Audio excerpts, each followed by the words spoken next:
thanks to Tawakkol Foundation for inviting me to this very important conference. The challenge I've been presented with, and it's not an easy one, so forgive me writing my thoughts down, is to identify chances for the increase or decrease in the influence of regional and international actors in Yemen, given the war outcome. And secondly, to examine possible scenarios for either cooperation or conflict of interest between regional and international actors in post-war Yemen. We are now into the 5th year of a war that began with the expectation of the young Saudi then deputy, now crown prince, Mohammed bin Salman. He believed that using superior air power, he would win a quick victory and cement his reputation as a warrior prince in the mold of his grandfather, Ibn Saud, the founder of the modern kingdom. How wrong, and how terribly wrong for the Yemeni people Mohammed bin Salman was. Joined by the United Arab Emirates and other Middle East states, the war has created famine, disease, internal displacement, and death on an unprecedented scale. And all sides are guilty of atrocities. International players like the US and the UK and France are guilty of supplying weaponry that has destroyed much of the infrastructure, hospitals, schools, water treatment plants, electricity stations of the Arab world's poorest country. And the list of international and regional players is a long one. The US, Saudi Arabia, the UAE, the UK, France, Iran, to name but a few. And of course, within Yemen, Houthis, Islahis, Salafists, Saleh loyalists, GPC, tribes, STC, the militias, including the elite forces, security belts, both UAE trained and armed, Republican Guards, special forces, Houthi militias, local resistance to the regular Hadi army, the list goes on and on.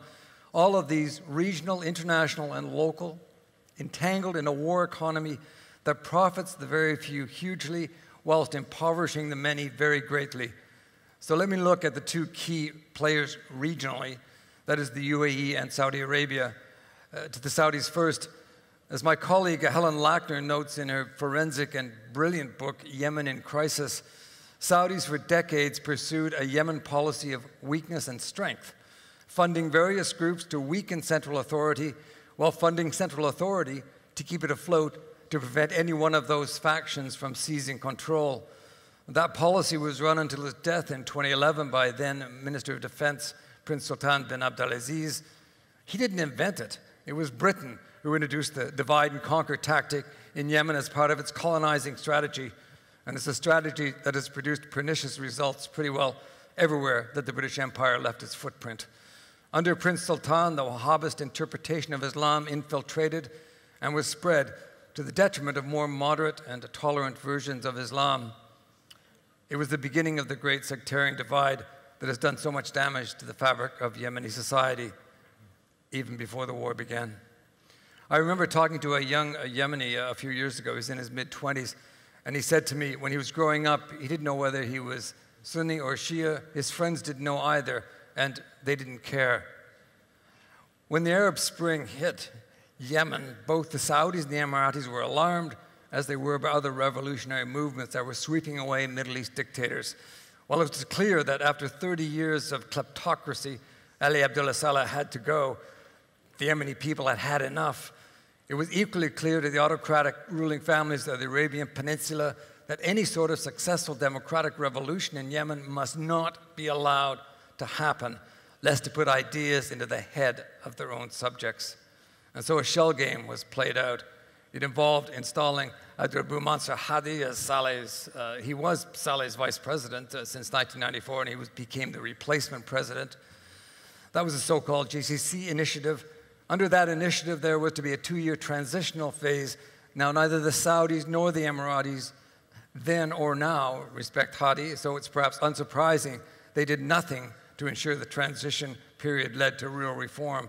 It was a reform they did not want in any case. And as the economic situation in Yemen further deteriorated, and it became clear that Hadi had no clue what to do or any real support from the Saudis, the Emiratis, the Houthis, capitalizing on huge public unhappiness, seized their opportunity. The Saudis, though they shouldn't have been, were caught unawares. And even after Sana'a fell, it took a further 6 months, and the Houthi pushed to Aden for them to react. And as we know, they came in all guns blazing. MBS expected a quick win, so he didn't bother about a strategy or an exit plan. The UAE, on the other hand, under the leadership of Mohammed bin Zayed, the Abu Dhabi Crown Prince, did have a strategy, including an exit strategy.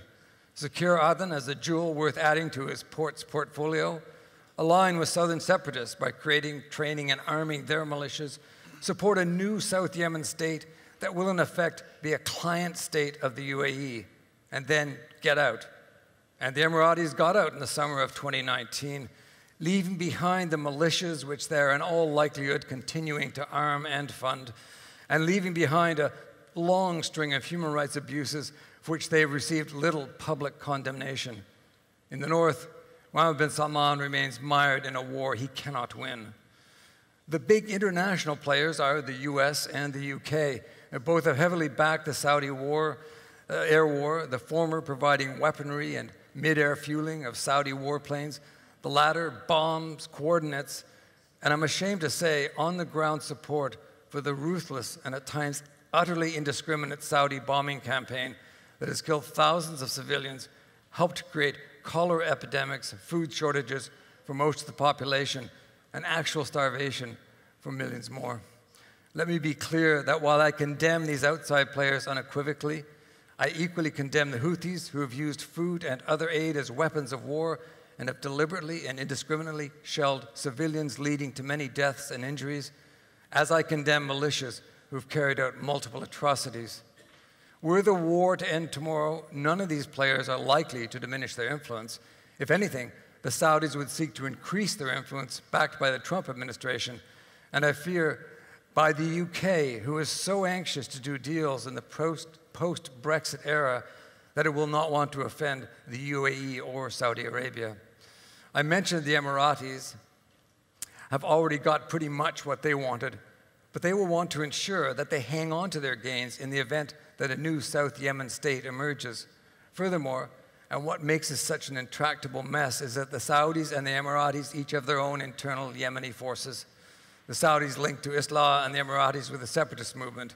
Add to that ACAP, Daesh, tribal and city militias, and that flourishing war economy. It's a very difficult path, very difficult to see a path forward, but look for it, we must. The first step is for the Saudis to declare a unilateral cessation to the bombing campaign. In return, the Houthis must allow the free passage of humanitarian aid to the people of Yemen. The US and the UK should pressure the Saudis into ending the air war by sanctioning the sale of weapons to them, as should France, who continues to supply weapons to the UAE and Saudi Arabia. Iran should be told to end whatever support it is providing the Houthis. Diplomatically, given that Mohammed bin Salman wants a way out of the war, the UK, in the absence of any leadership from Trump, should reach out to the Saudis and offer them diplomatic cover to hide their blushes. At the same time, Oman and Kuwait can begin talks with the Houthis, Islahi, Hadi's government, and the strongest and most prominent elements within the southern secessionist movement. Without a doubt, ordinary Yemenis, especially women, who belong to none of those groups, must be an integral part of those talks. The National Dialogue Conference should be rebuilt, working with grassroots organizations, including women's peace groups and civil rights NGOs. Perhaps a new dialogue could look to rehabilitating Hussein al-Houthis' revolutionary social agenda that called for a participatory state of all people and groups, equality for all, and an end to corruption. He was killed along with dozens of his followers on the orders of Salah in 2004, but might his message not be resuscitated and in so doing bring moderate Houthis to the table? The UN peace efforts under Martin Griffiths' leadership have been largely ineffectual, but this does not mean the UN does not have a role to play. It could be supportive of peace efforts initiated by Oman and Kuwait. It should and must pressure the Saudis to halt the bombing campaign. It will continue its vital role to ensure humanitarian aid gets through to the people of Yemen. And it needs to send a message by publicly backing Yemenis women's groups, such as Women for Yemen. All external players, be they regional or international, must work to find ways to end the war economy. War profiteers on all sides should be named and shamed. When the bombing stops and the war ends, external players must secure aid commitments already made and seek out new commitments. A reconstruction committee should be set up, run by leading Yemenis who have worked in civil society and have a proven track record in human rights and peaceful activism, plus those who have business expertise but are not war profiteers, together with Yemeni and foreign experts. The committee will administer the Reconstruction Fund, which will be used, among other things, to hire young Yemeni men away from militias, train them, and pay them to begin the rebuilding of their country. Women will take a leading role in reconstruction jobs. They are vital today in building grassroots peace mechanisms. Their work will become even more important when peace comes. Now, admittedly, it's a huge task repairing critical infrastructure, restoring health and education systems, rebuilding neighborhoods, rebuilding lives and communities, and addressing the critical issue of water shortages. Yemen faces a water catastrophe which the war has only made worse. But it can be done, and the Yemeni people have the skill and the will and the determination after years of corrupt government, after years of war, to do it. I'm almost finished. When my colleague Helen Lackner published her book in 2017, she began it with a single word: hope. Her next two sentences are these: writing well into the third year of Yemen's international war, I hope, first and foremost, that the war has ended when you read this. Sadly, 3 years on, it has not. But then Helen writes, second, that the end of the war brings a lasting peace and that Yemen's new leadership joins with its people to solve the country's fundamental social, economic, and political problems. It is what the people of Yemen deserve, and it is time they got it. Thank you. Thank you.